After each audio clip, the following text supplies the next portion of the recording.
Iran ও যুক্তরাষ্ট্রের মধ্যে মধ্যস্থতার মধ্যেই গোপনে সৌদি আরবে এক স্কোয়াড্রন যুদ্ধবিমান এবং ৮,০০০ সেনা মোতায়েন করেছে পাকিস্তান। দেশটির ৩ নিরাপত্তা কর্মকর্তা এবং ২টি সরকারি সূত্রের বরাতে সোমবার এক বিশেষ প্রতিবেদনে রয়টার্স একথা ফাঁস করেছে। এদিকে যুদ্ধ শেষ করতে ইরানের সংশোধিত প্রস্তাবটি যুক্তরাষ্ট্রের কাছে হস্তান্তর করেছে পাকিস্তান। বিস্তারিত ডেস্ক রিপোর্টে। যুক্তরাষ্ট্র ও ইসরায়েলের সঙ্গে ইরানের চলমান যুদ্ধ অবসানে মধ্যস্থতাকারীর ভূমিকায় পাকিস্তান। দেশটির প্রধানমন্ত্রী শেহবাজ শরীফ এবং সেনাপ্রধান ফিল্ড মার্শাল আসিম মনিরের তৎপরতায় পাকিস্তানের রাজধানী ইসলামাবাদে শান্তি আলোচনায় বসেন যুক্তরাষ্ট্র ও ইরানের শীর্ষস্থানীয় কর্মকর্তারা। সেই আলোচনা ব্যর্থ হলেও তৎপরতা অব্যাহত রাখে পাকিস্তান। ইরান যুক্তরাষ্ট্র যুদ্ধের সময় মধ্যপ্রাচ্যের অন্যান্য মার্কিন ঘাঁটির মতো রিয়াদে তাদের ঘাঁটিতেও হামলা করে ইরান।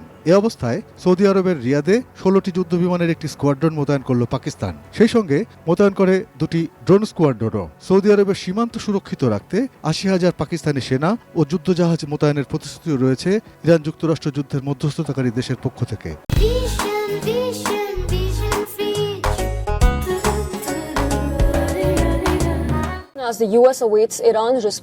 বার্তা সংস্থা রয়টার্সের এক প্রতিবেদনে ফাঁস হয়েছে সৌদি পাকিস্তান গোপন তৎপরতার এই খবর। সৌদি আরব ও পাকিস্তানের মধ্যে ২০২৫ সালে স্বাক্ষরিত হয় একটি প্রতিরক্ষা চুক্তি।